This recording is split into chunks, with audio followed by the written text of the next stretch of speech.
யார் மேலேயும் உள்ள கோபத்தை அதுகிட்ட காட்டுறதுல புண்ணியம் இல்ல. உங்க கால் தான் வலிக்கும். அதை பத்தி உனக்கு கவலை வேணும். உங்களால முடியாது, நானும் ஹெல்ப் பண்றேன்.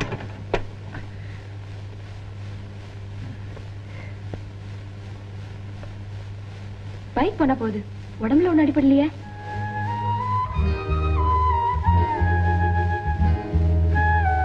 இல்ல கீதா.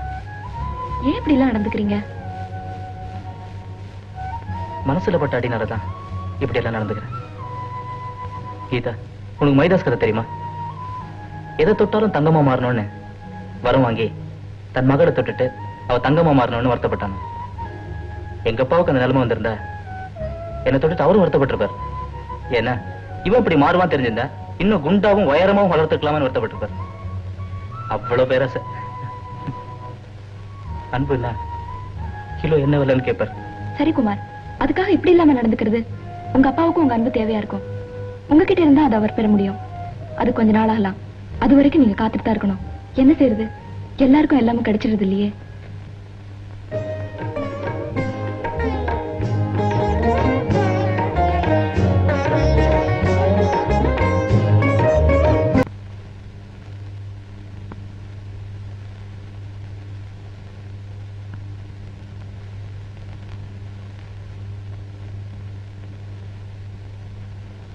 ஹலோ கீதா. ஹலோ, நான் வரட்டுமா? யாருக்கு மருந்து? அப்பாவுக்கு. வரட்டுமா? அப்பாவுக்கு என்ன? ஸ்லைட்டா ஃபீவர். நான் வரேன். ஸ்லைட் ஃபீவர் தானே, சரியா போயிடும். நான் வரேன். கீதா, நான் வேணா அப்பா வந்து அந்த மாதிரி தெரியுமா? சில்லறை வாங்க போயிட்டாங்க. நல்லா தெரியுமே, என்கிட்ட கொடுத்துருங்க. கொடுத்துறேன். இந்தாங்க. ஆமா, எதுக்கு இந்த மருந்து? ஹார்ட் டிசீஸ் ஆகுறது. யாருக்கு? பிரிஸ்கிரிப்ஷன்ல கீதான்னு போட்டுருந்துச்சு.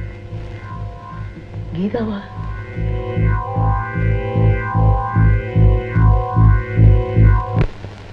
கீதா, என்ன மீது வாங்காம வந்துட்டேன்? கடைக்காரர் என்கிட்ட கொடுத்தாரு. அப்பா மருந்து சாப்பிட்டு பாரு.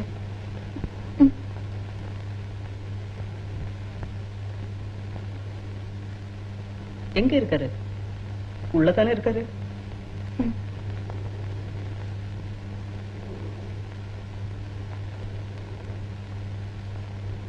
தூங்கி இருப்பாரு. இப்ப எழுப்பி டிஸ்டர்ப் பண்ண கூடாதுல.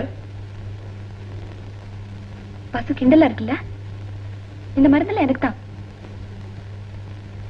எப்ப நிக்கலான்னு காத்துட்டு இருக்கிற இந்த இதயத்தை ஓட வைக்கத்தான். கீதா, இது ஏன் என்கிட்ட கூட நீ சொல்லல? பசு எனக்காக யாரும் பரிதாபப்படுறத நான் விரும்பல. எல்லாரும் என்னால சந்தோஷப்படணும், அதனாலதான் சொல்ல. பாத்தீங்களா, நான் சொன்னபடி எனக்காக நீங்க பரிதாபப்படுறீங்க. இதுதான் நான் விரும்பல. ஒரு சின்ன ஹெல்ப். சொல்லு கீதா, சொல்லு. இதை யார்கிட்டயும் சொல்ல மாட்டேன்னு சத்தியம் பண்ணி கொடுங்க. சத்தியமா சொல்ல மாட்டேன் கீதா. யாருக்குமே தெரியாம இந்த வியாதி மறைஞ்சு போகணும். இனிமே அதுதான் என்னோட பிரார்த்தனையா இருக்கும்.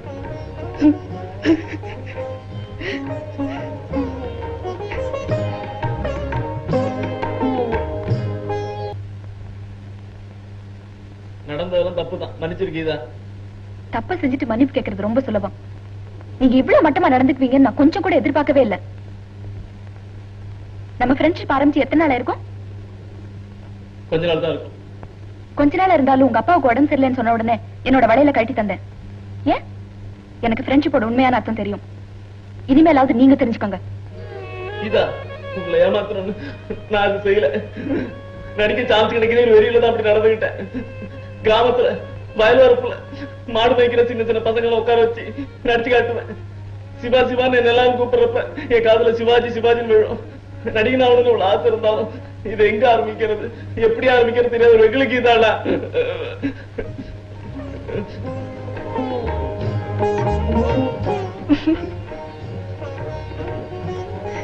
சரி சரி, நடந்ததெல்லாம் நான் மறந்துட்டேன்.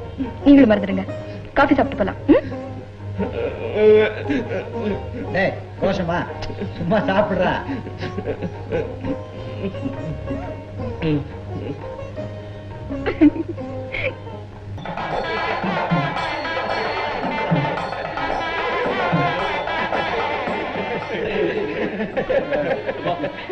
இது என்னடா பெரிய காமெடி. இன்னொன்னு சொல்றேன் கேளுங்க. ஒருத்தன் என்ன பண்ணானா, வாங்க வாங்க வாங்க.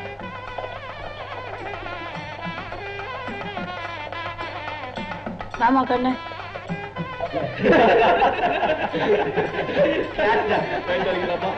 நீ மட்டும் ஏன்டா அழுது வடிக்கிற? பணம் ஏற்பாடு பண்ணிட்டு பஞ்சு வரேனாரு. லேட்டாக வரமாட்டாரோன்னு பயமா இருக்கு. டேய், என் அதிர்ஷ்டத்துக்கே வேலை கிடைச்சு செக்யூரிட்டி கட்ட 2000 ரூபாய் பணமும் கிடைச்சிருச்சு. உனக்கு நடக்காதா? எல்லாம் நல்லபடியா நடக்கும். டேய் சந்தோஷமா இல்லடா, நம்ம சேர் இருக்கான்ல, என்னமோ அவனுக்கு கல்யாணம் மாதிரி. சீச்சி, அவனுக்கு 60 கல்யாணம் தான் நடக்கும். 60 வயசு கழனா இருப்பான். வெட்டி மேல கொட்டுறது காதல கேட்காது. தாலி கட்ட முடியாம கை நடுங்குவோம். கண்ணு சரியா தெரியாது. ஃபர்ஸ்ட் நைட்ல உள்ள போவான், ஒய்ஃபை தேடுவான். தேடி 60 வயசு என்னடா செய்ய முடியும்? என்ன ஏன்டா வாருங்க? அதோ பஞ்சு வந்துட்டாரா? நீங்க எல்லாம் உள்ள போய் டிஃபன் சாப்பிடுங்க. இதோ வந்துட்டேன். வாங்க சார். வாசு, எல்லாம் ரெடி ஆயிட்டோம்னா? வாங்க வாங்க வாங்க வாங்க வாங்க வாங்க. வணக்கம் வணக்கம் வணக்கம் வணக்கம். வாங்க கீதா, டிஃபன் சாப்பிட போலாம். இல்ல, முன்னாடியே சாப்பிட்டேன். கீதா எப்பவும் இதுல எல்லாம் முன்னாடி தான். பசிக்குதுடா, சீக்கிரம் வாங்கடா. சும்மா வாக்கித்த 2வது தடவை சாப்பிடலாம். எனக்கு நிறைய வேலை இருக்கு. நேரம் அவ்வளவு சீக்கிரம் வாங்கடா. அலையிறான்டா டேய். பணம் கிடைக்கலையா? நான் என்னடா பண்றது? தர்றேன்னு சொன்னவன் கைய விரிச்சு விட்டான். இந்த காலத்துல யாரடா நம்ப முடிகிறது? நாம ஒண்ணு நினைக்க பகவான் ஒண்ணு நினைச்சுட்டார். பகவான் நினைச்சு இருக்கட்டும் சார். என் தங்கச்சிங்களை நினைச்சீங்களா? அன்னைக்கு என்ன நம்பினல்ல விட்டுடுன்னு சொன்னீங்க, விட்டுட்டீங்களே. தத்துவம் பேசியே என்ன தத்தளிக்க வச்சுட்டீங்களே. இதுவரைக்கும் எந்த அவமானமா இருந்தாலும் நானே தாங்கிட்டேன். இனிமேலும் என் தங்கச்சிங்களை எதுவுமே பாதிக்க கூடாது. ஒண்ணு இல்ல, இந்த கல்யாணம் நடக்கணும். இல்ல நான் உயிரோட இருக்க கூடாது. அப்படிலாம் பேசாதடா. மாப்பிள்ள தோப்பனார்கிட்ட நான் பேசி பாக்குறேன். எப்பவும் எதிர்நீச்சல் போட்டு பாத்துணும்டா. அதையாவது செய்யுங்க சார். செத்த இது இதோ வந்துட்டேன். ஆமா, இந்த Dress எப்படி இருக்குன்னு சொல்லவே இல்ல. அது கூட நேரம் இல்லையா? சாரி, கண்ணு பட்டுட்டு போல் இருக்கு. கல்யாணத்துக்கு வந்தவங்க என்ன கேக்குறாங்க தெரியுமா? என்ன கேக்குறாங்க? மாப்பிள்ளை நீங்க தானான்னு கேக்குறாங்க. நீ என்ன சொன்ன? ஆமா அண்ணே. போதும் போதும், மாப்பிள்ளைன்னு சொன்ன உடனே அவ்வளவு சந்தோஷமா?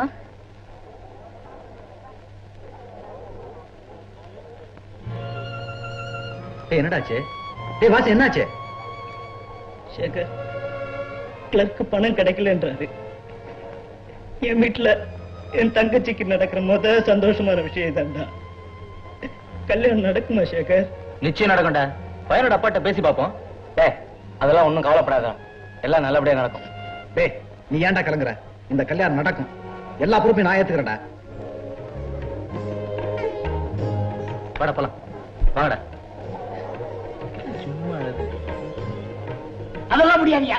நேரத்தை கொண்டு பேசிக்கிட்டு வசதி இல்லன்னா பெரிய இடத்துல கல்யாணம் செஞ்சு வைக்கணும்னு ஏன் ஆசைப்படுறீங்க? இந்த மாதிரியா நாங்க ஒண்ணு கிள்ளுகிற இல்ல, இப்பவே புறப்படுறோம். சார், நடந்தது நடந்துருச்சு. நீங்க பெரியவங்க. பணம் விஷயத்துல பெரிய வச்சுட்டு இருக்குது. பணம் தான் கல்யாணம் நடக்கும். இல்லன்னா இந்த கல்யாணம் நிச்சயம் நடக்காது. போக வெளியே. Sir please. யோ, நீங்க எல்லாம் யாரியா? உங்ககிட்ட நியாயம் பேச இங்க வரல. உங்க வேலையை வர போகையா வெளியே. யோ நிறுத்தியா, என்னையா ஓவரா பேசிட்டு இருக்க? எங்களை பத்தி உனக்கு என்னையா தெரியும்? உன் பையனை உதைச்சு தாலி கட்ட வைப்போம். வேண்டாண்டா குமார், என் தங்கச்சி ஒரு முருக குடும்பத்துக்கு கொடுக்க நான் தயாரா இல்லை. ஏய், கோவப்படாதீங்க. கல்யாணம் நடக்கணும். சார், கல்யாணங்கிறது ஒருத்தர் ஒருத்தர் புரிஞ்சுக்கிட்டு வாழ்றது.